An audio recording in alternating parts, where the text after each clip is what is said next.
Breaking news tonight. One person has been badly burned in an apartment fire in Tigard today. We want to take a live look at the St. James apartments on Southwest Hall Boulevard right now.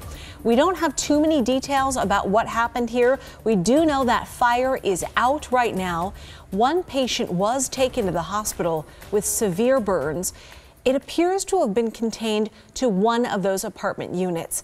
A dog was removed from that unit, but we don't know if the dog is okay. We're going to keep you updated as we learn more.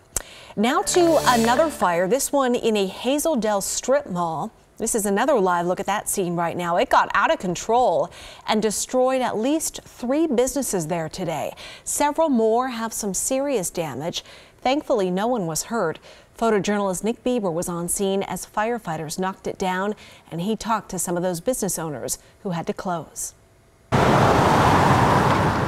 This was a very, very hot fire. Dave Schmidtke and his Clark County Fire District 6. It was evident for the very first crew in that this was way too much fire for them to even be in there. It was way too hot. It got started a little after 2 o'clock with the person working in the Chic Boutique reporting sparks coming out of the ceiling, out of a light fixture. All the neighboring businesses that got out fast. My name is Stephen Barry. Me and my mom, we own Hawaiian Vapor with my brother, and it's a family-owned business. Said he smelled something, and I was like, get everyone out, you know what I mean? He saw a young family run out with their kids out of the Denim and Frills, and so we got everyone out. We didn't even take anything. We just made sure everyone was safe first and foremost. I think that's the most important. It has a common ceiling in the strip mall, which is just bad news, because once you get a fire in there, it just takes off, which it did.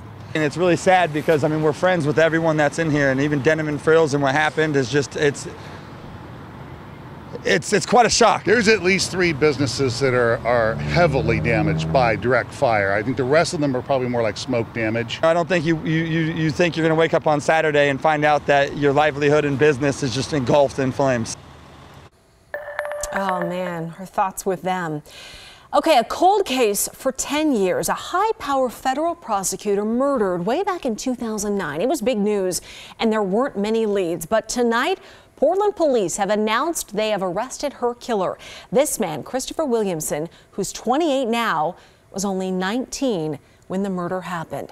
KGW's Art Edwards has been following this story for us today, and he joins us live from Southwest Portland with this big update. Art? Nina, this really is a big deal for the Portland Police Bureau. You know, they've been working on this case for years, even through times when there weren't a whole lot of leads to work with. Solving this case is a real victory for investigators. You know, it was a good day to be a homicide detective yesterday. Police arrested this man, 28-year-old Christopher Alexander Williamson, and charged him with Nancy BurgessIns' murder. He would have been 19 years old at the time of the murder. According to court records, Williamson does have a previous conviction for theft and self-reported mental health issues. BurgessIns' body was found in her Southwest Portland home on November 24, 2009. Police had little to work with, but have continued to work this case throughout the years. Yeah, this case has been on the minds of investigators for 9 years, and certainly Nancy's family and friends. You know, the case was very difficult from the beginning. There was very little information about why she would be killed and who the suspect or suspects would be. BurgessIns' family released a statement today. It said, even though it has been 9 years, Nancy continues to have a tremendous presence and positive influence in the lives of many people. Her friends and family appreciate the tenacious work of law enforcement. For the first time in many years, we carry a hope that there will be answers and justice. Williamson is scheduled to be arraigned on Tuesday in court. From there, the case will go to the district attorney for prosecution. Nina, back to you. We will be there, Art. Thank you. We are learning more about a deadly shooting at a Northeast Portland home from Thursday afternoon. One man has now been arrested, and the conflict may have stemmed from an ongoing legal feud. So Thursday night, police found 62-year-old George Atkinson dead at a home on Northeast 74th and Killingsworth. A woman, 63-year-old Darlene Kelly, was badly injured. There was even a dog shot to death at the scene. Detectives have arrested 64-year-old Reza Mardani. He is now facing several murder charges. Neighbors know him as Mike. Over the years, Mike's had a quick, hot temper. For some unknown reason, he just goes off the deep end. So here is where a possible motive might have come from. Mardani, the suspect, and the victims all lived at this same property. Court documents suggest Mardani has been trying to evict those two victims for some time. A health alert for you tonight. We have new information about that measles outbreak in Clark County. Now, there are no new confirmed cases. That's the good part. But there are some new potential exposure locations that you need to know about. Those are Maple Grove School and River Homelink School. Both of them are on the same campus in Battleground. This is if you were there January 8th and 9th. Along with a children's dentist, also in Battleground, from 1:30 to 6 p.m. on January 8th. Now, for a lot of people, news of this outbreak has led to questions, obviously concerns, and in some cases, it's fueled some conspiracy theories. KHW's Maggie Vespa sat down with a doctor to sort out some of this. A public health emergency with massive crowds exposed, including Blazers fans and airport goers. With each outbreak-related headline, new questions about measles pour in. So we called Paul Lewis. I'm the Multnomah County Health Officer. Dr. Lewis, a pediatrician by trade, offered to explain what's going on in Clark County. First up, one viewer writing on Facebook, why get vaccinated for something that's, quote, similar to the common cold?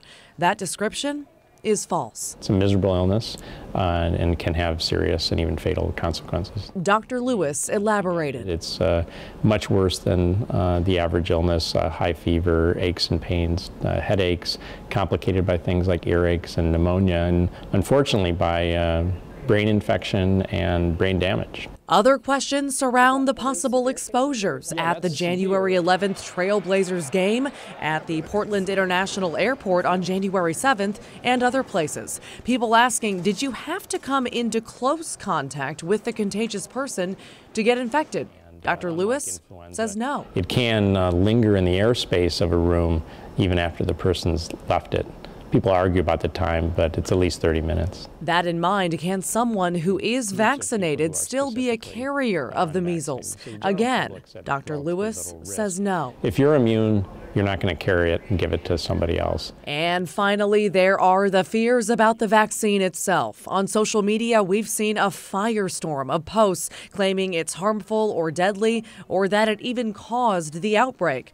To all of this, Dr. Lewis issues a blanket no. The vaccine is safe and very effective. In the 90s, some people started basically a conspiracy theory about the vaccine. They've been discredited and lost their jobs. So again, the medical, scientific, and pediatric communities moved on years ago. Maggie Vespa, KGW News. So an important reminder, if you think you or your child has the measles, do not go to see a doctor without calling them in advance. You could risk exposing others to that disease. Very important. All right, now to politics. President Trump made a pitch to Democrats today to try and end the now 28-day government shutdown. In a scripted speech from the White House, the president asked for funding for new Border Patrol agents, more immigration judges, and updated technology at points of entry. And he offered measures to temporarily protect kids brought into the country illegally by their parents. In exchange, he wants $5.7 billion for wall funding. This is not a 2,000-mile concrete structure from sea to sea. These are steel barriers in high-priority locations. House Speaker Nancy Pelosi called the proposal unacceptable and said it was a non-starter that wouldn't pass in Congress. Senate Minority Leader Chuck Schumer dismissed the president's offer, calling it more hostage-taking. The Women's March returned to Washington, D.C. today to protest President Trump's stance on women's rights and civil rights. The D.C. March kicked off this morning as women held a giant banner that read, "The Women's Wave Rises." The original march back in 2017 after Mr. Trump's inauguration drew hundreds of thousands of people. Today's turnout was much smaller. Groups also held marches in other cities across the country like Boston, St. Paul, Minnesota, Los Angeles, San Diego, and Phoenix. Here in Portland, a group rallied to support women and sexual assault survivors, separate from the National Women's March. We say me too. Our stories are true. This group met in Terry Shrunk Plaza this afternoon for the Me Too Speak Out March. Many shared personal stories of assault or harassment, and the organizers say they're just a small part of a wave of female protesters. People everywhere, especially women and other gender minorities, are feeling very upset and frustrated with how these institutions of power and these powerful people seem to be getting away with these things. And we know that they're not getting away with it because they have a popular mandate. They're getting away with it because people aren't sufficiently organized to push back. The Portland Women's March was originally planned for today, but rescheduled to align with International Women's Day coming up in March.